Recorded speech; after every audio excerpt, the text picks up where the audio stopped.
He's a very well-known activist. His biography's on there.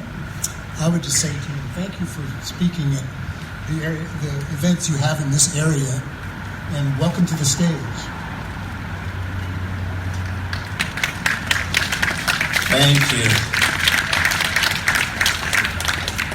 I am so sick and tired of wars, and I'm ready for peace. What about you? Glad to hear it. But pretty much everybody is for peace, even the people who think the surest way to peace is through more wars. They have a peace poll in the Pentagon, after all. I'm pretty sure they ignore it more than worship it, although they do make a lot of human sacrifices for the cause. When I ask a room of people in this country if they think any side of any war could be justified or ever has been justified, 99 times out of 100, I quickly hear shouts of World War II, or Hitler, or Holocaust, the very war that used nuclear weapons.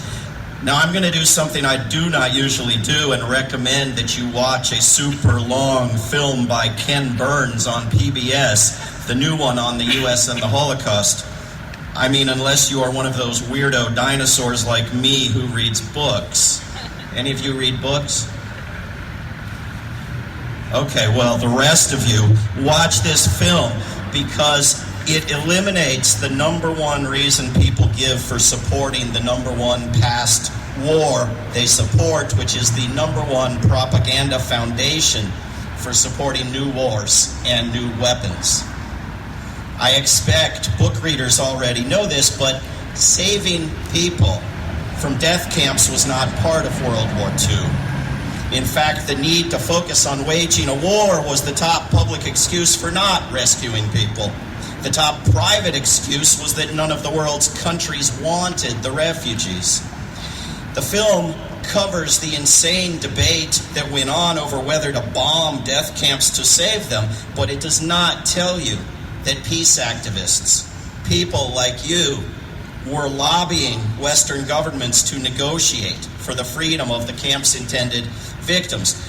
Negotiations were held successfully with Nazi Germany over prisoners of war, just as recently negotiations have been held successfully with Russia over prisoner exchanges and grain exports in Ukraine.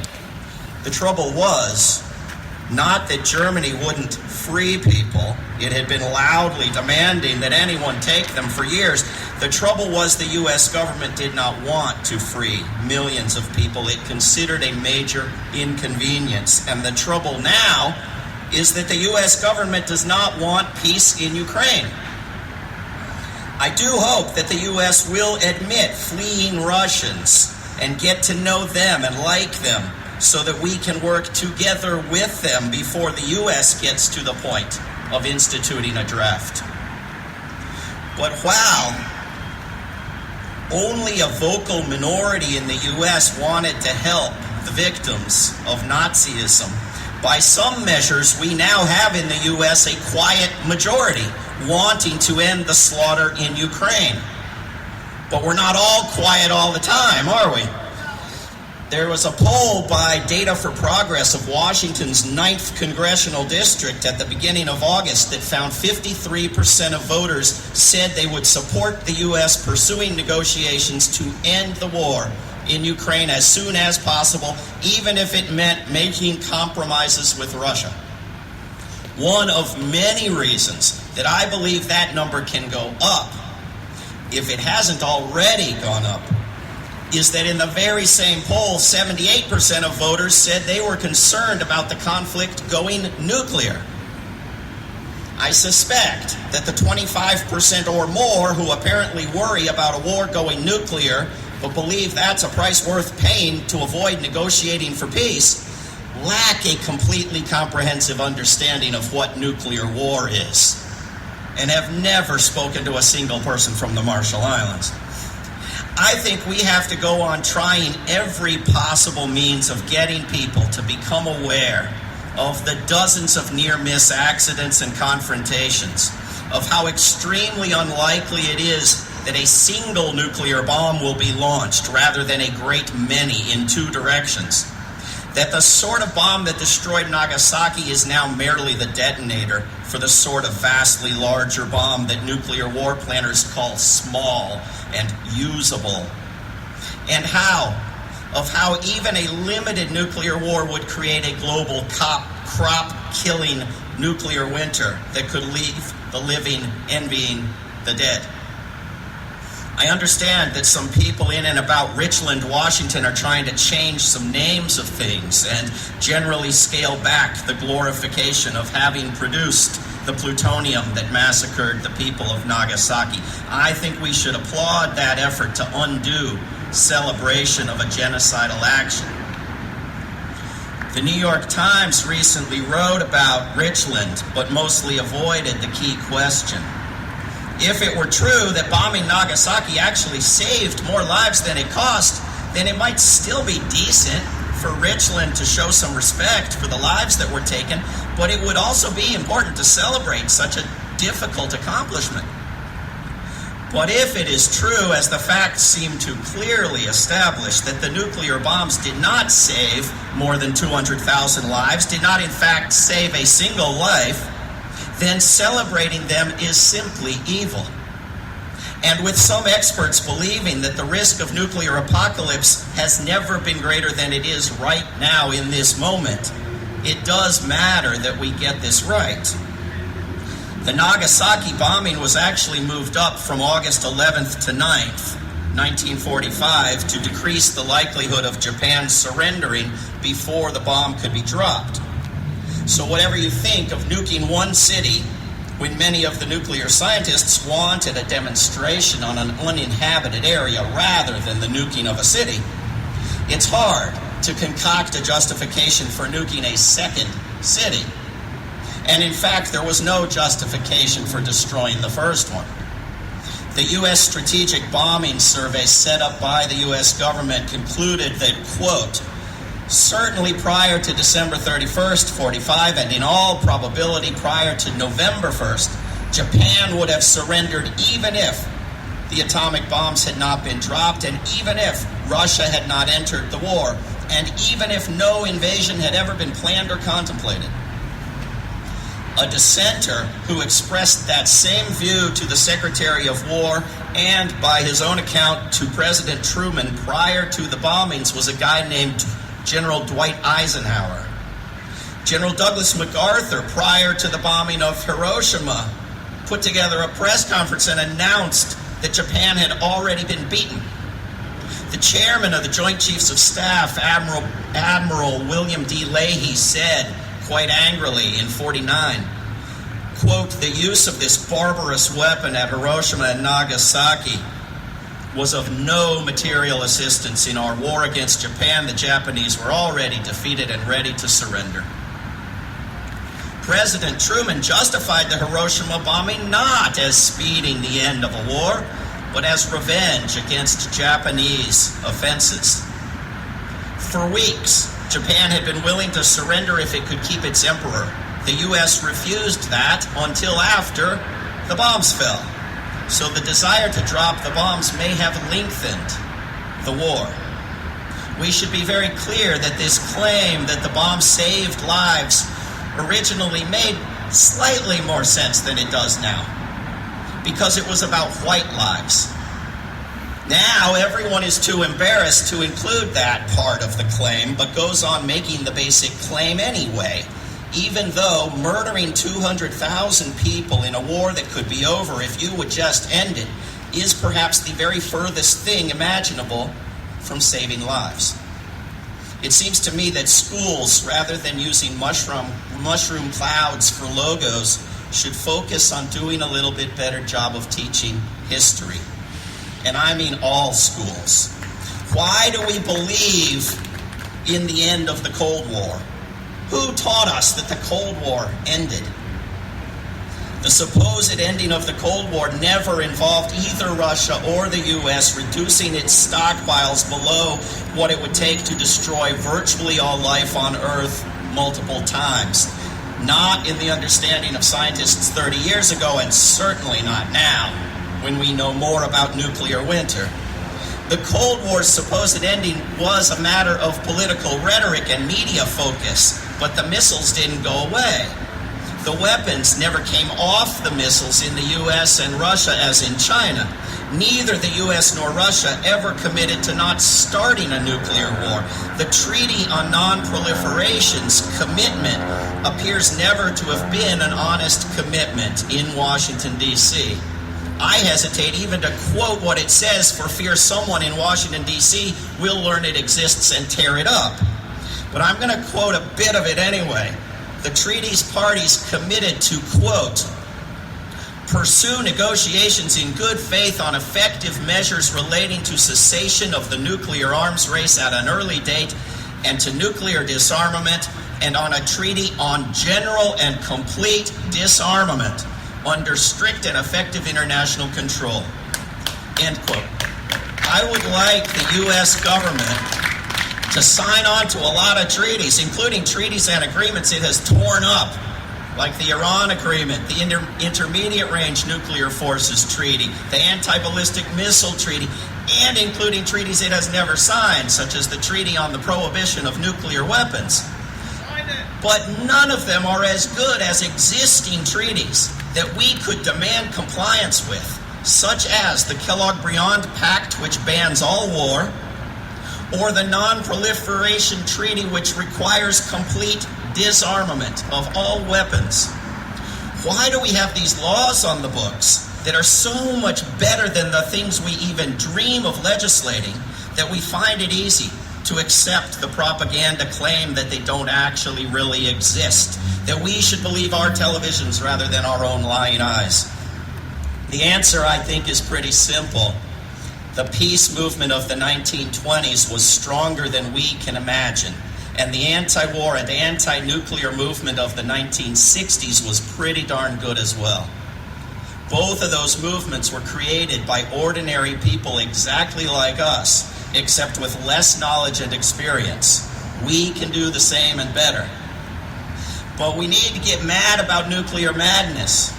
We need to act as if every speck of beauty and wonder on Earth were threatened with swift annihilation because of the buffoonish arrogance of some of the dumbest people alive. We really are dealing with madness. And that means that we need to explain what's wrong with it for those who will listen, while building a movement of political pressure for those who need to be pushed. Why is it madness to want the biggest, baddest weapons around purely to deter irrational foreigners from unprovoked attacks, like the one Russia was just so carefully provoked into? Presumably you all know that being provoked into something doesn't excuse doing it, but I'm probably required to say that anyway. Here are 10 quick reasons why wanting nukes is madness. 1, let enough years go by and the existence of nukes will kill us by accident. 2, let enough years go by and the existence of nukes will kill us all through the act of some lunatic. 3, there is nothing better that a nuclear weapon can do to deter anything than what a massive pile of non-nuclear weapons can do. But wait for number 4. Nonviolent action has proven a more successful defense against invasions and occupations than the use of weapons. 5, threatening to use a weapon in order to never have to use it creates a high risk of disbelief, confusion, and actually using it. 6, employing large numbers of people to prepare to use a weapon creates momentum for using it, which is part of the explanation of what happened in 45. 7, Hanford, like many other places, it's sitting on waste that some call an underground Chernobyl waiting to happen, and nobody has figured out a solution, but generating more waste is considered unquestionable by those in the grip of the madness. 8, the other 96% of humanity is no more irrational than the 4% in the United States, but no less so either.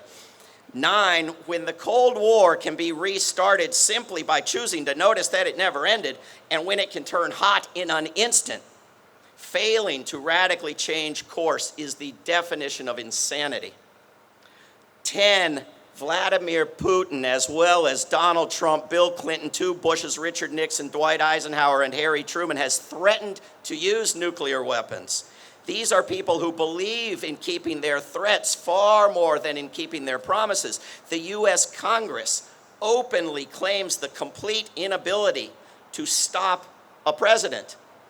And according to a Washington Post columnist this week, we don't need to worry about Vladimir Putin's threats because the U.S. has just as many nukes as he does. The entirety of our world is not worth the gamble that some nuclear emperor in the U.S. or Russia or somewhere else won't follow through on the threats. Madness has been cured many times, and nuclear madness need be no exception. Institutions that have lasted many years and which were labeled inevitable, natural, essential, and various other terms of similarly dubious import have been ended in various societies. These include cannibalism, human sacrifice, trial by ordeal, blood feuds, dueling, polygamy, capital punishment, slavery, and Bill O'Reilly's Fox News program. Most of humanity wants to cure the nuclear madness so badly that they're creating new treaties to do it. Most of humanity has passed up ever possessing nukes. South Korea, Taiwan, Sweden, and Japan have chosen not to have nukes. Ukraine and Kazakhstan gave up their nukes. So did Belarus. South Africa gave up its nukes. Brazil and Argentina chose not to have nukes. Although the Cold War was never ended, such dramatic steps were taken in disarmament that people imagined it was ending. Such awareness of the issue was created 40 years ago that people imagined the problem simply must be being solved. And we've seen a glimmer of that awareness again this year. When the war in Ukraine burst into the news this past spring, the scientists who keep the doomsday clock had already, in 2020, moved the second hand closer to apocalyptic midnight, leaving little room left to move it even closer later this year. But something changed, at least noticeably, in U.S. culture. A society that, while it does little of significance to slow climate collapse, is very openly aware of that apocalyptic future, suddenly began talking a little bit about the apocalypse on fast forward that would be a nuclear war. The Seattle Times even ran this headline: Washington stopped planning for a nuclear war in 1984. Should we start now? It is madness, I tell you. The Seattle Times promoted the belief in the lone nuclear bomb and in individual solutions. There is very little reason to imagine that a single nuclear bomb will be launched without numerous accompanying bombs and numerous bombs responding almost immediately from the other side. Yet more attention is being paid right now to how one should behave when a single bomb hits than to far more likely scenarios.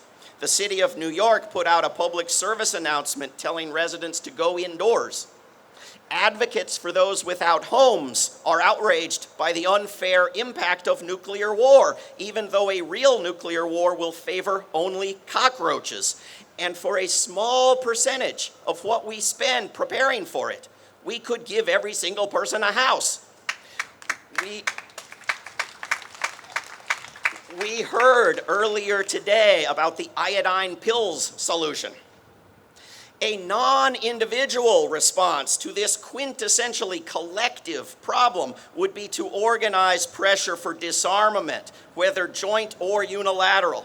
Unilateral departure from madness is an act of sanity, and I believe we can do it. The people who organized this event today using abolishnuclearweapons.org can organize others. Our friends at Ground Zero Center for Nonviolent Action know exactly what they're doing. If we need creative public art to get our message through, the Backbone campaign on Vashon Island can handle it.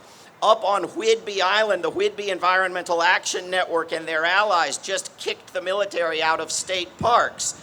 And the Sound Defense Alliance is working to get the ear-splitting death planes out of the skies. While we need more activism, there is much more than we usually know already happening.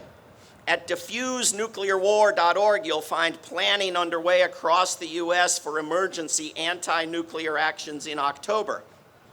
Can we get rid of nuclear weapons and keep nuclear energy? I doubt it.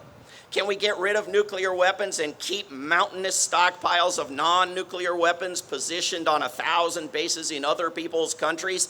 I doubt it.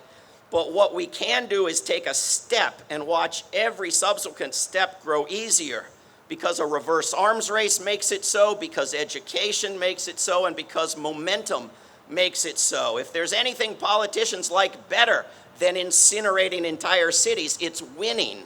If nuclear disarmament begins winning, it can expect a lot more friends to climb aboard. But right now, there is not a single member of the U.S. Congress seriously sticking their neck out for peace, much less a caucus or a party. Lesser evil voting will always have the strength of logic it has, but none of the choices on any ballots includes human survival, which merely means that just as throughout history, we need to do more than voting. What we can't do is allow our madness to become meanness, or our awareness to become fatalism, or our frustration to become a shifting of responsibility. This is all of our responsibility, whether we like it or not. But if we do our very best, working in community with a vision of a peaceful and nuclear-free world before us, I think we just might find the experience likable. And if we can form everywhere pro-peace communities like the one we've been part of this morning, I believe we can make peace. Thank you.